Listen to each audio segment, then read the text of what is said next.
Fade in. Cut to. Exterior. Interior. Restaurant? Bar. Club. Day. Night. Action. Hey, what's going on, everyone? This is Restaurant Fiction. My name is Monis Rose, and what we do is we talk, we take a deep dive, we chat it up about every single fictional restaurant, bar, and club in TV and film. We talk about said restaurant, bar, and club, and we get to it, and we talk to not only the filmmakers, not only the fans, not only the critics, but people who really know a thing or two about said fictional restaurants, bars, and clubs in TV and film. It is November. We are getting ready for that gobble gobble, that turkey day, because Halloween is over. Hope you filled your yummy tummies with something yummy in that tummy.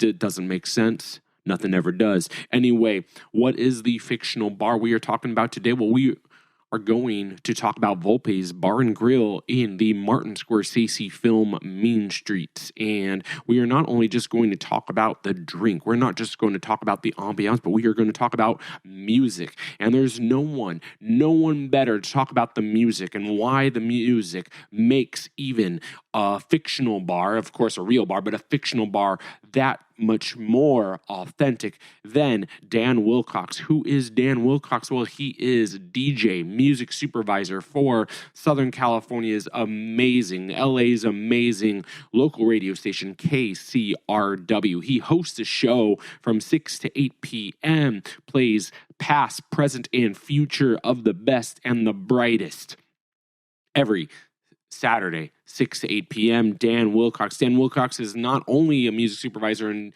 DJ for KCRW, but also he is a music supervisor for some of the best streaming and mainstream shows and movies out there. That's right. He most recently did Werewolves Within. He did a food show on Netflix called Street Food, as well as Mochi and Waffles, or is that the Waffles and Mochi? I forget, but it's the Michelle Obama, I think, produced one, and it's a kid's show. But he does all kinds of music. But of course, even though he knows music for all of those movies, he especially knows the needle drops to Volpe's Bar and Grill in the Martin Scorsese film Mean Streets. So before we chat with Dan, Restaurant Fiction had the pleasure of going back in time and plugging or choosing one of our past reviews of Volpe's Bar and Grill. Here is the review of Volpe's Bar and Grill from the Martin Scorsese film Mean Streets and our fireside chat, our conversation, our little dialogue with Dan Wilcox. Go. There is a quote. There is a quote, and it goes like this. It goes, and I want to get this right, so I'm reading it. You don't make up for your sins in church. You do it in the streets. You do it at home. All the rest is BS, and you know it. Guys, that is the doctrine of Mean Streets. Mean Streets, where is Mean Streets? Mean Streets is in Little Italy, Manhattan, circa 1973. Now, for us at Restaurant Fiction, we don't make up for our sins in church. We don't make up for our sins on the streets or at home. We do it in a bar, and the bar is called Volpe's Bar and Grill. You see, it's a bar that once inside, it's this devilish red. It's a real viscous cigarette haze where you could dance with a stripper, you can play pool, you could see a shootout, and you can even see someone shoot himself up with heroin. You see, now judge Restaurant Fiction if you must, because, we find solace in places like this because this is our duty. We've been going to places like this way before Keith Haring and Jean-Michel Basquiat infiltrated this section of New York of the 80s. You see, once you're past that cigarette haze, your eyes just on a bunch of 20-something brooding young Italian American men who are just like harnessing that rage to stick a fight, and they're meshing with sailors and grifters and, you know, women of the night of all kinds, just pure sleaze, if you will, yet also you know, no collar, blue collar, and salt of the earth all mixed in. So what entices, though? What is the unique selling proposition of Volpe's? Why do we at Restaurant Fiction go back or have went back over and over again? Well, the answer is quite simple, and it's the jukebox. You see, the jukebox has this omniscient power to play a track that is your song. You see, every single character, especially the main character, and we're all stories in our own story of life, has that song to make it known. You see, for instance, it could be the Rolling Stones, it could be, you know, 1950s classics like Johnny Ace or the Shells, but this jukebox, you know, it goes in, it really plays a song that transcends your mental and physical state. There is no other jukebox in all of New York like this jukebox. It gets under your skin and in your blood. So anyway, what were we saying? We're basically saying if you have morals and a conscience, don't go to Volpe's Bar and Grill. If you have any inkling of guilt, whether it be religious guilt, whether it be inner, like God-fearing parental guilt from your childhood, don't go. But if you do make that Faustian pact, well, go inside, because there's going to be a smile on your face and good music to hear.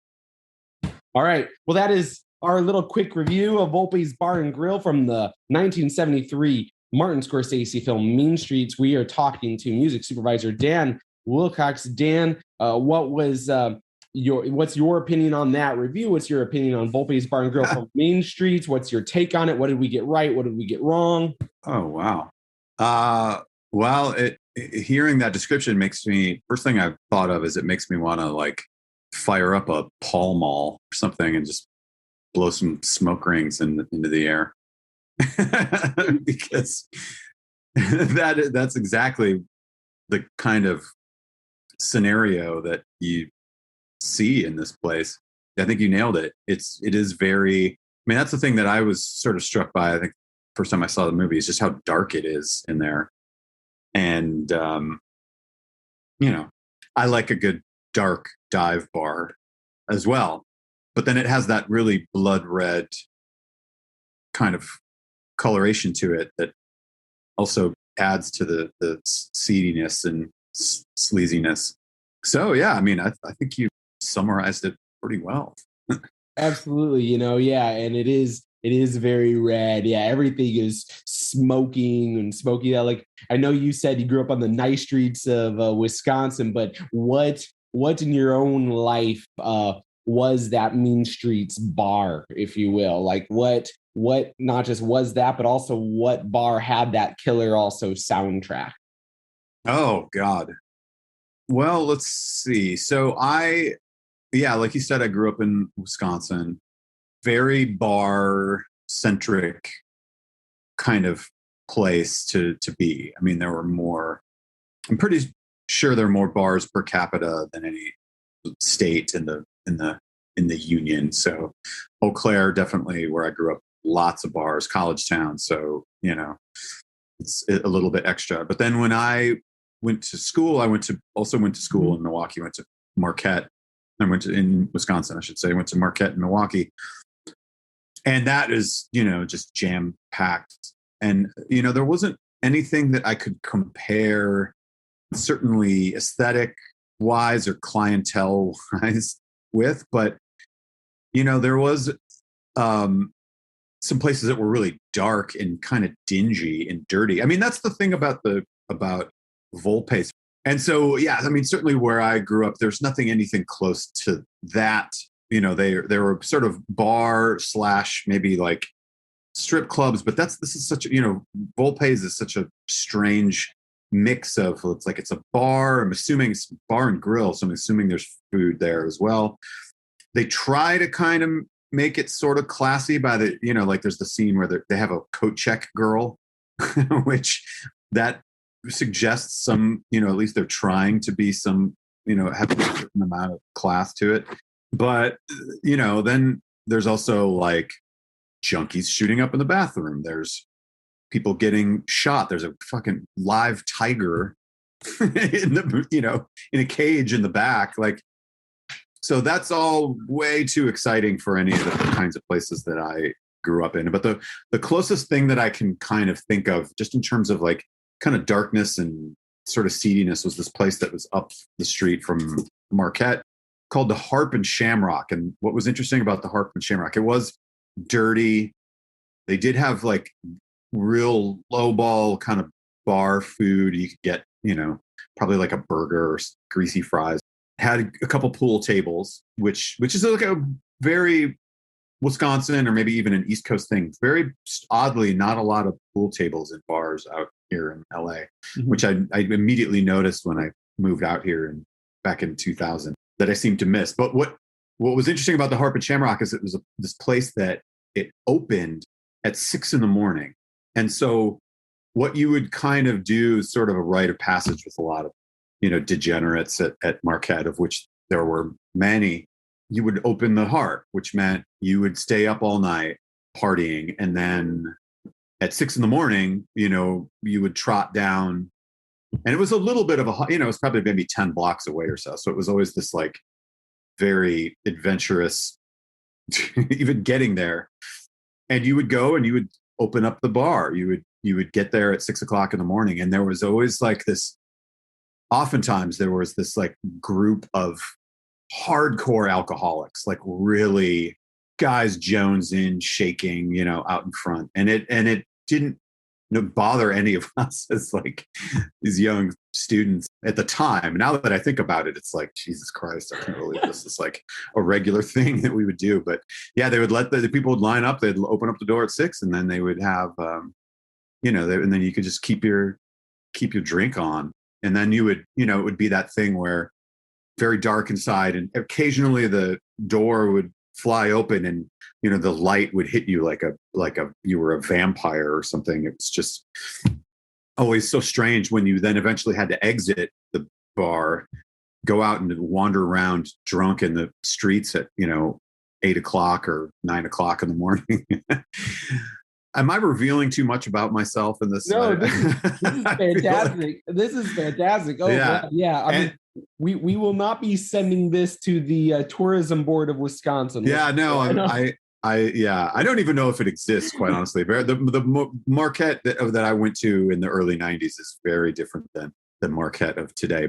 And they did have a jukebox, not anywhere near as good as the jukebox at Volpe's. This was a jukebox that had terrible, you know, what I would say sort of new country at the time. So if we're talking about, you know, 93, 94, 95, like this, it would be country music of maybe the late 80s or not anything that I liked. But the one good thing that they would have on, and this was like old jukebox, like I think 45s, right? So it would be that old school A side, B side.